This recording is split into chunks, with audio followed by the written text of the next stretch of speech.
जय गुरुदेव। किसी ने लिखा है, आदमी मुसाफिर है, जाना है जाता है, आते जाते रास्ते में यादें छोड़ जाता है। हर इंसान मुसाफिर है, आने जाने का क्रम सबके साथ एक समान है। इस मुसाफरी में बहुत से लोग मिलते हैं, बिछुड़ते हैं, पर कोई अपनी यादें छोड़ जाता है, कोई अपनी अमिट छाप छोड़ जाता है और कोई इन्हीं यादों को संवारता सजाता खुद चला जाता है और एक याद बनकर रह जाता है। इन्हीं यादों की पहली कड़ी में श्रीमती मोहिनी देवी शर्मा, जो स्वामी जी महाराज के गुरु महाराज की पत्नी थी, उनका सानिध्य पाने का सौभाग्य मुझे प्राप्त हुआ। साधारण नाक नक्शे की वो सीधी साधी घरेलू महिला थी, पर ऐसा मैंने सुना है कि वो पूर्ण गति को प्राप्त थी। उनकी कही हुई बातें जो उन्होंने स्वामी जी महाराज यानी बाबा जय गुरुदेव जी के बारे में बताई थी, वो आज भी यादों में ज्यों की त्यों बनी हुई है। स्वामी जी महाराज उनको माता जी कहते थे और वो बेटा मानती थी। ऐसा मैंने सुना है कि माता जी की पहली संतान हुई तो वो 5 वर्ष की अल्प आयु में ही दुनिया छोड़ गई। माता जी अपने पहले पुत्र के वियोग में बहुत रोती थी, तो उनके जेठ यानी दादा गुरु जी के बड़े भाई जो पूरे संत थे और दादा गुरु जी के गुरु भी थे, उन्होंने माता जी से कहा कि रो मत, वो एक दिन तेरे पास आवेगा। जब स्वामी जी महाराज चिरौली गुरु जी के पास गए तो दादा गुरु जी ने स्वामी जी का हाथ पकड़ा और माता जी के पास ले गए और कहा कि ले, तू बहुत रोती थी, वो आ गया। माता जी ने स्वामी जी के बारे में जो कुछ बताया वो प्रेरणा का स्रोत है। वो कहती थी कि स्वामी जी का नाम लेकर कि ये बहुत कम बोलता था और इसके पीछे स्वामी जी यानी दादा गुरु जी से मेरी झिकझिक हो जाया करती थी। स्वामी जी जब अंदर आंगन में आते तो गोस्वामी दास कमरे में घुस जाता था, या अगर मैं चौके में होती तो मेरे पास आकर बैठ जाता और स्वामी जी मुझ पर पिघलना शुरू कर देते कि तू इसे चूल्हे में घुसाकर बैठा लेती है, घंघरिया पहरा कर मेहरिया बनाएगी क्या? इसे तो बहुतों से मिलना है बड़े बड़े काम करने। माता जी कहा करती थी कि मैं इसको डांटती थी कि तू क्यों मेरे पास आकर बैठता है, तेरी वजह से वो मुझे डांटते हैं। तो ये यानी बाबा जय गुरुदेव जी हंसकर बात टाल देता था और कभी स्वामी जी अंदर आते तो ये उठकर बाहर चला जाता। एक बार की बात है, मटके में पानी भर कर रखा था, आंगन में मटका खुला था। बाबा जी आंगन में आए और माता जी से कहा, मटका ढकवा दो, नहीं तो पानी में कुछ पड़ जाएगा। कहकर वो बाहर चले गए। मैंने भी ध्यान नहीं दिया। फिर वो बाहर से आए और कहा कि माता जी मटका खुला है, ढकवा दो, तो नहीं तो पानी में कुछ पड़ जाएगा। ये कहकर फिर बाहर चले गए। स्वामी जी अपनी कोठरी में लेटे थे। जब तक मैं मटका ढकती वो आंगन में आ गए और एक छोटा सा गुम्मा उठाया और मटके पर मारा। मटका फूट गया। मैंने कहा, ये क्या किया, मटका क्यों फोड़ दिया? स्वामी जी तेज आवाज़ में बोले कि तुझे कुछ सुनाई नहीं पड़ता है। वो 2 बार कहकर गया कि मटका ढकवा दो। तू उसे क्या समझती है कि उसकी बात कहीं बात नहीं मानती? तूने उसे मामूली आदमी समझा है क्या? इसी तरह से ऐसे कितनी बातें माता जी बताया करती थीं जो अपने स्वामी जी महाराज की महानता के स्पष्ट संकेत थे। वो अपनी बातें अपनी बोली में ही सुनाया करती थीं। ये जरूर है कि अंदर की कोई बात पूछो तो वो टाल जाया करती थी और ये कहती थी कि ये तुलसीदास बताएगा। माताजी के सामने स्वामी जी महाराज साधारण बेटे के समान ही व्यवहार करते थे। बेटा जो माता से रूठता है, मान मनुहार कराता है और मनाता है और उसके आसपास ही रहना चाहता है।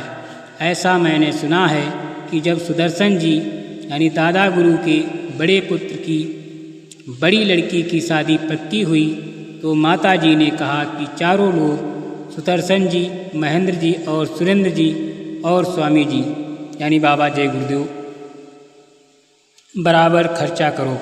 इस पर सुदर्शन जी बोले कि भाई साहब, स्वामी जी को दादा ज़्यादा खर्च करना चाहिए। स्वामी जी ने कहा कि मैं क्यों ज़्यादा खर्च करूं, जितना तुम तीनों लोग करोगे उतना मैं ही खर्च करूंगा। इस पर माता जी बोली कि सुदर्शन ठीक तो कह रहे हो है, तू ज़्यादा खर्च कर दे। इस पर स्वामी जी बोले कि तुम तो अपने बेटों का ही पक्ष लोगी, मेरी ओर क्यों बोलोगी। इस पर माता जी बोली, ये बात न्याय, ऐसा क्यों सोचा, तू सबसे बड़ा है इसलिए मैंने कहा। ये तो घरेलू बातें थी। शादी अच्छी तरह संपन्न हो गई। स्वामी जी माता जी की हर छोटी बड़ी बात का ध्यान रखते थे। जब माता जी चिरौली संत आश्रम कृष्णा नगर मथुरा में रहती थी तो स्वामी जी महाराज माता जी के भोजन करने के बाद ही खाना खाते थे। कभी कभी वो साथ बैठकर खिलाते थे। एक बार की बात है कि स्वामी जी महाराज के खाने का समय हो गया। माता जी से कहा गया कि आप खाना खा लो, तो वो बोली कि अभी मुझे भूख नाय लगी, तुलसीदास को खिला दे। स्वामी जी महाराज आए और पूछा कि माता ने खाना खाया है क्या। मैंने कहा कि नहीं। स्वामी जी बोले कि जा माता को बुला ला। मैं जाकर माता जी को लिवा लाई। स्वामी जी बोले, माता जी तुमने खाना क्यों नहीं खाया। वो बोली, तू खा ले, मैं फिर खा लूँगी। स्वामी जी बोले कि मैं भी रुक कर खाऊँगा। माता जी ने मुझसे कहा कि जा मेरे लिए भी एक रोटी ला दे, नहीं तो ये भी नहीं खाएगा। और फिर माता जी और स्वामी जी ने साथ रोटी खाई। माता जी वृद्ध हो गई थी, शरीर कमज़ोर पड़ने लगा था, आँख में मोतियाबिंद का ऑपरेशन हो चुका था। उन्होंने स्वामी जी से कहा कि तू अब मुझे जाने दे। स्वामी जी ने कहा कि अभी तुम नहीं जाओगी। स्वामी जी महाराज चले गए, तुम भी चली जाओगी तो मैं अकेला हो जाऊंगा, किसके पास आकर बैठूंगा। माता जी चुप हो गई। शरीर कमज़ोर होता जा रहा था। जब माता जी जाने लगी, जाने की बात कहती तो स्वामी जी रोक देते। वृद्धावस्था बढ़ती जा रही थी, शरीर ढीला पड़ता जा रहा था। मेरे ख्याल से 95 वर्ष या उससे अधिक आगे की अवस्था रही होगी माता जी की। उन्होंने स्वामी जी से कहा कि अब ये शरीर संभलता नहीं है, जब तक तू कहेगा नहीं मैं जा नहीं सकती, अब तो कह दे। स्वामी जी ने कुछ देर सोचा, फिर कहा कि अच्छा माता जी चली जा। और माता जी ने ऐसे शरीर छोड़ दिया जैसे पेड़ की पत्ता पर बैठी चिड़िया उड़ जाती। माता जी का अंतिम संस्कार चिरौली गांव में हुआ था। ऐसा मैंने सुना है कि दाह संस्कार के बाद सुदर्शन जी कपाल क्रिया करने चले तो स्वामी जी महाराज ने कहा कि माता जी को अपने सच्चे लोग चली गईं, इसकी क्या ज़रूरत है। कपाल क्रिया तो इसलिए करते हैं कि कहीं आत्मा भूत बनकर ना बैठ जाए। दादा गुरु के 3 बेटों में सुदर्शन जी सबसे बड़े थे। मंझले बेटे महेंद्र जी थे, छोटे बेटे सुंदर शास्त्री थे। महेंद्र जी और सुरेंद्र जी की नौकरी करते थे। सुदर्शन जी पंडिताई करते थे। जब दादा गुरु जी ने जाने की मौज की तो सुदर्शन जी से कहा कि तुम बाबा जय गुरुदेव जो नाम है का साथ कभी मत छोड़ना, नहीं तो भूखे मर जाओगे। और सुदर्शन जी जो संगत में पंडित जी के नाम से जाने जाते थे वो बराबर स्वामी जी के साथ रहे। स्वामी जी को वो हमेशा बड़े भाई मानते रहे और स्वामी जी ने भी उनको अपने छोटे भाई का प्यार व सम्मान दिया। हर तरह का ख्याल रखते थे। पंडित जी स्वामी जी के साथ सत्संग में पाठ करते। जब कभी स्वामी जी महाराज मंच पर आने की मौज नहीं फरमाते थे तो पंडित जी सत्संगियों से प्रार्थना कराते और भजन कराते। सत्संग में अपना समय बिताते हुए उन्होंने इलाहाबाद में शरीर छोड़ा था। उन्होंने भी ऐसे शरीर को छोड़ा जैसे चिड़िया घोंसले में उड़ जाती है। पंडित जी एक बात मुझे बराबर याद आती रहती है। उन्होंने कही थी, उन्होंने बताया था कि हमारे पिताजी कहा करते थे कि आश्रम पर रहो तो कभी मुट्ठी बंद मत करो, हमेशा हथेली खुली रखो, दूसरे आँखों पर काबू रखो, तीसरे जुबान पर काबू रखो और इंद्रियों पर काबू रखो। उनकी ये बातें सभी आश्रमवासियों को अपनाने योग्य हैं। स्वामी जी महाराज ने कहा कि जब राम जंगल में वास करने गए तो उन्होंने जंगल के सरदार से कहा कि हम कुछ दिन आपके जंगल में रहना चाहते हैं। तो उसने कहा कि जिह्वा और निभ्या पर काबू रखना, फिर कहीं भी रह सकते हैं। जंगलवासियों ने कहा था कि मैं बस इतनी ही सेवा करूंगा कि चोरी नहीं करूंगा। नाथ मोर यही सेवकाई, लई हो न बासन वसन चुराई। एक बार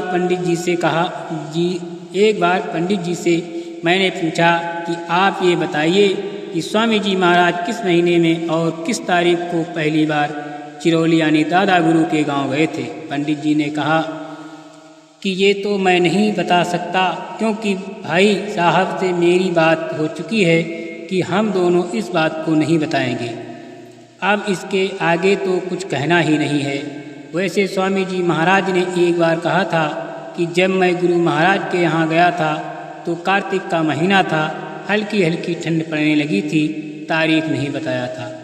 दूसरी बात, एक बार ऐसे ही दादा गुरुजी की चर्चा हो रही थी। पंडित जी भी अपने पिताजी के बारे में बता रहे थे। मैंने उनसे पूछा कि आपके पिताजी ने गांव से बाहर निकलकर सत्संग का प्रचार क्यों नहीं किया। इसका जवाब जो पंडित जी ने दिया उसे सुनकर मैं अवाक रह गई। उन्होंने कहा कि मेरे पिताजी के पास इतनी संपत्ति कहाँ थी जो वो इस तरह का प्रचार करते। अगर वर्तमान में स्वामी जी महाराज के पास मैं आई होती तो मुझे उनका जवाब सही लगता, लेकिन मैंने स्वामी जी महाराज को उस समय से देखा है जब स्वामी जी साइकिल पर चलते थे और आश्रम के नाम पर 1 इंच जमीन कहीं नहीं थी। मोटर गाड़ी की बात तो बहुत दूर, हमारे सामने कृष्णा नगर मथुरा की ज़मीन ली गई। जब उसके नाम की बात आई तो मैं एक बात आपको बताऊं, स्वामी जी के 3-4 नाम लिखे आश्रम के, जिसमें एक नाम था भूरे आश्रम। मैंने स्वामी जी से कहा था कि ये भी क्या नाम रख रहे हैं आप। स्वामी जी मेरी तरफ देखने लगे, फिर बोले कि ये मेरे गुरु महाराज का नाम है। दादा गुरु जी का नाम पंडित खुरेलाल शर्मा था। ये सुनकर मैं चुप हो गई। बाद में चिरौली संत आश्रम नाम फाइनल हुआ। मुझको याद है कि प्रेमियों के आग्रह पर मथुरा आश्रम पर फोन लगा था। स्वामी जी महाराज ने एक बार हंसते हुए कहा था कि भगत लोग बिल चुकाएंगे तो मैं टेलीफोन से बात करूंगा, नहीं चुकाएंगे तो कट जाएगा। पहली कार स्वामी जी की प्रेमियों ने आग्रह पर लखनऊ से खरीदी गई थी, जिसका नंबर UPL 2745 था। ये सब मेरे सामने हुआ, इसलिए सच कहूँ तो पंडित जी का उत्तर मैं पचा नहीं पाई। हालांकि मैंने कुछ कहा नहीं। कबीर साहब ने कहा है, पीछे पीछे हरि फिरे कहें कबीर कबीर। एक बार मैं स्वामी जी के साथ बरसाना गई तो मथुरा जिले में राधा जी का गांव कहा जाता है। 2 लोग और साथ में थे। स्वामी जी महाराज ने कहा था कि माया महात्माओं के पीछे पीछे लगी रहती है कि ये कुछ कह दें तो मैं उसे पूरा करूं। इस संदर्भ में मैं ये आपको एक बात बताऊं, बरसाने गांव का दृश्य बहुत अच्छा था।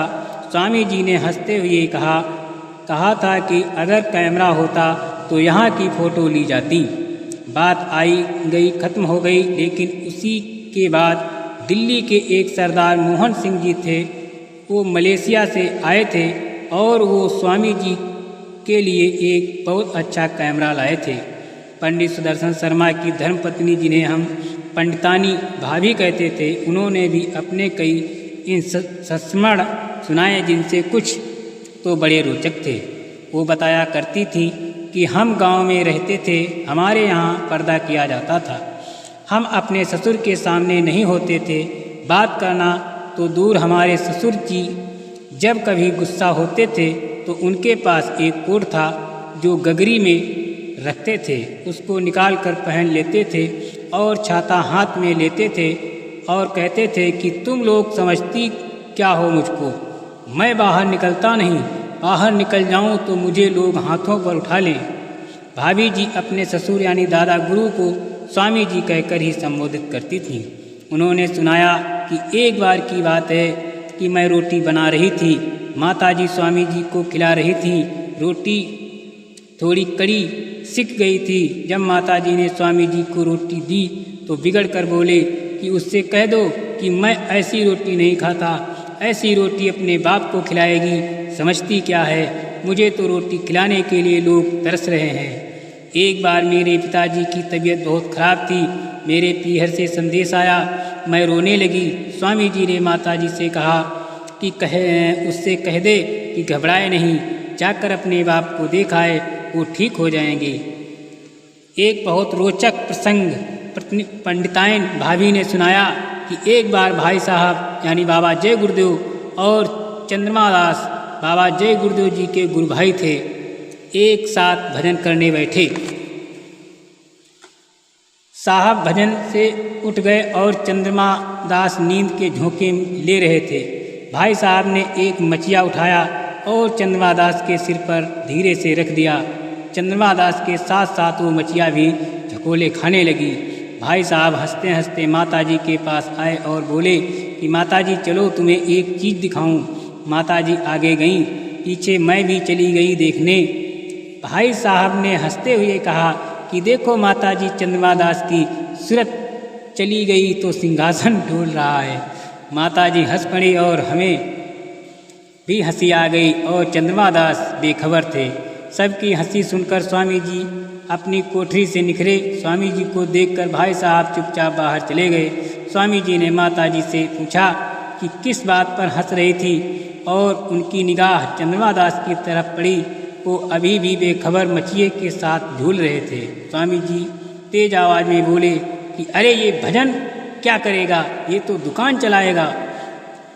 स्वामी जी की आवाज़ सुनकर चंद्रमा दास हड़बड़ा कर खड़े हुए और मचिए नीचे गिर पड़ी। चंद्रमा दास जी ने दुकान तो लगाई पर न तो दुकान ही चल पाई और न चंद्रमा दास ही बहुत दिन रह पाए, उनका शरीरांत हो गया। पंडितानी भाभी ने ये भी बात बताया कि भाई साहब को लेकर स्वामी जी माता जी पर बिगड़ जाते थे और माताजी भी कभी कभी भाई साहब का पक्ष लेकर स्वामी जी से लड़ जाती थी। भाई साहब स्वामी जी के सामने जल्दी पढ़ते नहीं थे और बोलते भी कम थे। स्वामी जी माताजी को बिगड़ते हुए कहते कि तू इसे घर में घुसा कर बिठा देती है, बाहर निकलता नहीं, दो आदमी आ जाए तो मुंह छुपाकर बैठ जाएगा, उसे तो बहुत बड़े बड़े काम करना है, बड़े बड़े लोगों से मिलना है, ऐसे रहेगा तो कैसे चलेगा। कभी माताजी बिगड़ जाती तो कहती कि तुम तो उसके पीछे पड़े रहते हो, क्या करूं, घर से निकाल दूं। फिर भाई साहब को आकर डांटती कि क्यों नहीं तू बाहर सबसे बात करता है, तेरे पीछे रोज ये मुझे डांटते हैं। भाई साहब मुस्कुराकर बात टाल जाते। भाभी जी स्वामी जी यानी बाबा जय गुरुदेव को अपने जेठ मानती थीं, इसलिए स्वामी जी से भी पर्दा करती थीं। स्वामी जी महाराज को भाभी से कुछ कहना होता तो वे भी रूबरू होकर नहीं कहते थे। भाभी जी घूंघट की ओट लेकर खड़ी रहती थी। स्वामी जी से दादा गुरु जी के परिवार की सभी बहुएं पर्दा करती थीं और उन्हें जेठ मानती थीं। स्वामी जी महाराज ने भी अपने बड़े होने की पूरी जिम्मेदारी अपने गुरु परिवार के साथ निभाई और अभी भी निभा रहे हैं। श्री प्यारेलाल पाठक अलीगढ़ निवासी दादा गुरु जी के गुरु भाई थे। उन्होंने दादा गुरु जी के भाई श्री विष्णुदयाल शर्मा से नामदान लिया था। कम उम्र से ही ये गुरु की शरण में रहे। इन्होंने अपने बहुत सारे संस्मरण सुनाए। कुछ दिन लखनऊ में ये हम लोगों के साथ भी मॉडल हाउस में रहे। स्वामी जी महाराज के साथ भी काफ़ी दिनों तक रहे। संगत में जब लोग इनको बाबा जी कहते थे, इन्होंने बताया कि एक बार स्वामी जी विष्णुदयाल जी बड़ी मौज में बैठे थे तो उन्होंने कहा कि कब वो साधु आएगा जो सत्संग का प्रचार करेगा। उस समय हमको समझ में नहीं आई ये बात कि इनका इशारा किस तरफ था। इस संदर्भ में बता दूं कि सन 1971 से 1500 मील की साइकिल यात्रा सोनपुर यानी बिहार से दिल्ली तक बाबा जय गुरुदेव जी ने निकाली थी। उस यात्रा का पड़ाव अलीगढ़ में पड़ा था। जब यात्रा अलीगढ़ से आगे बढ़ने लगी तो स्वामी जी यानी बाबा जय गुरुदेव जी महाराज ने प्यारेलाल जी से कहा कि डुग्गी पिटवा दो कि वो साधु आ गया है। ये कहकर स्वामी जी हंसे और पाठक जी भी हंस पड़े।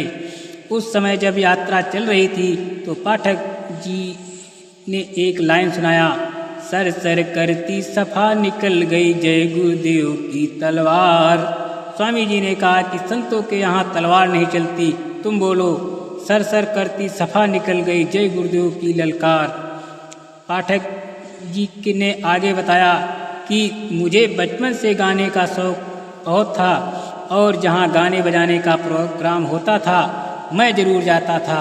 ऐसे ही एक बार एक जगह कीर्तन का प्रोग्राम था, मैं वहाँ चला गया और देर रात तक मैं भी कीर्तन करता रहा। जब दूसरे दिन सुबह स्वामी जी के पास गया तो उन्होंने पूछा कि कल कहाँ गया था।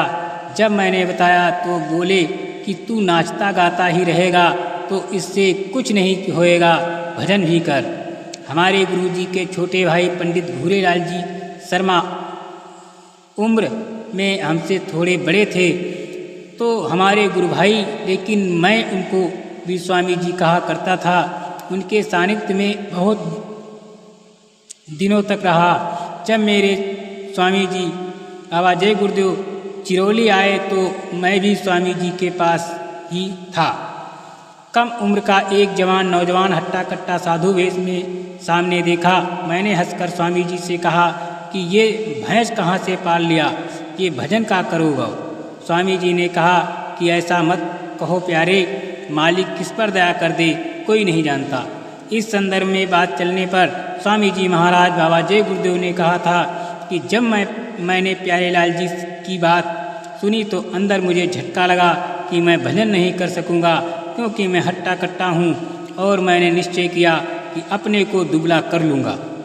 पाठक जी ने आगे बताया कि एक बार मैंने स्वामी जी से कहा कि आप इतनी बड़ी दौलत लेकर बैठे हो तो क्यों नहीं सबको देने के लिए निकलते हो। तो स्वामी जी ने कहा कि मैं क्या निकलूँगा, सबको बांटने वाला आ गया है, ये बांटेगा। जब दादा गुरु जी के जाने का समय आया तो उन्होंने पहले इशारा दे दिया था। उनकी तबीयत खराब थी। प्यारेलाल जी अलीगढ़ इलाज करवाने ले गए। कुछ दिन वहाँ गुरु जी रहे। एक दिन उन्होंने कहा कि प्यारेलाल मुझे चिरौली पहुँचा दे। प्यारेलाल जी ने कहा कि स्वामी जी अभी कुछ दिन और रहो, तबीयत ठीक हो जाएगी तब चिरौली चलना। इस पर गुरु जी ने कहा कि प्यारेलाल ले चल चिरौली, 2 जगह तेरे ही करवाएगा क्या।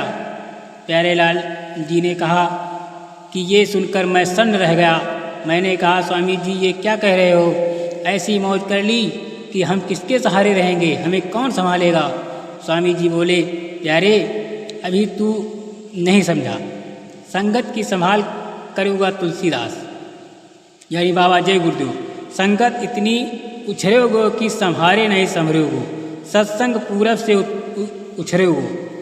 प्यारेलाल जी हमारे प्रेरणा स्रोत रहे। वो बराबर हमसे कहते रहे कि तेरा गुरु समर्थ है, इनसे कोई कमी नहीं है। इस बात को अपने दिल दिमाग में बसा लें। उनके ये वाक्य जो उन्होंने एक पत्र में लिखा था आज भी मेरे दिल दिमाग में सुरक्षित है। लखनऊ में जब तक हमारे साथ रहे, हमेशा वे गुरु के प्रति दृढ़ होने की प्रेरणा देते रहे। एक बार की बात बताऊं, स्वामी जी महाराज के साथ पाठक जी एक स्थान पर ठहरे थे, तो वहाँ एक कोई स्थानीय नेता स्वामी जी महाराज से मिलने आए। वो राजनीति की चर्चा करने लगे। जाड़े का दिन था। प्यारेलाल जी साल लपेटे बैठे थे। उन्होंने अपनी भाषा में कहा कि महात्मा के पास आकर भी वही राजनीति की बात, अरे कुछ अपनी आत्मा के लिए बात कर। उनका लहजा नेताजी की समझ में नहीं आया। उन्होंने स्वामी जी महाराज से पूछा कि ये क्या कह रहे हैं। स्वामी जी ने हंसते हुए कहा कि आप अपनी बात कहिए, ये ध्यान में रहते हैं, अपने और उसी में कुछ कहते रहते हैं। प्यारेलाल जी ने एक कहानी सुनाई थी, साध जहाँ लो भय करे जब लग पिंजर प्राण। एक महात्मा जी थे, उनका जब सत्संग प्रचार हुआ तो एक वेश्या सत्संग सुनने आने लगी। उस वेश्या ने एक सफ़ेद कुत्ता पाल रखा था। एक दिन वो शाम अपने कुत्ते को लेकर आई।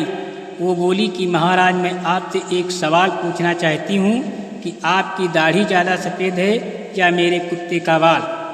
महात्मा जी ने कहा, मेरे सवाल का जवाब मैं दूंगा, तेरे सवाल का जवाब मैं दूंगा, थोड़ा इंतज़ार कर। दिन बीतते रहे। एक दिन महात्मा जी ने कहा, जिसे जो कहना है वो कह लो, अब मैं जाने वाला हूँ। वेश्या खड़ी हुई। उसने कहा कि महाराज, मेरे सवाल का जवाब दीजिए। महात्मा ने कहा कि मेरी दाढ़ी के बाल ज़्यादा सफ़ेद हैं तेरे कुत्ते के बाल से। वेश्या बोली कि इतने से उत्तर के लिए आपने अब तक इंतज़ार करवाया, ऐसा क्यों? महात्मा जी ने कहा कि तू आती रही इसलिए मैंने जवाब नहीं दिया, लेकिन आज जब मैं जा रहा हूँ तो ये दावे के साथ कह रहा हूँ कि मेरी दाढ़ी के बाल में कहीं कोई धब्बा नहीं है। पाठक जी ने ये कहानी सुनाई। कहानी छोटी है लेकिन सीख बहुत बड़ी देती है। परमार्थ और साधन का मार्ग बहुत सोच समझकर चलने का है, क्योंकि मन के दांव पेच, माया की उछाल कब किसको गिरा दे कोई जानता नहीं। इमरजेंसी लगी, बहुतों को जेल हुई, स्वामी जी महाराज को भी जेल भेजा गया। इसके बहुत से लोग हिल गए, डगमगा गए, डावाडोल हो गए। पाठक जी भी अपवाद कर रहे, वो भी हिल गए और कहने लगे कोई संकोच नहीं मुझको कि इमरजेंसी के बाद पाठक जी के पहले भाव नहीं थे। जय गुरुदेव।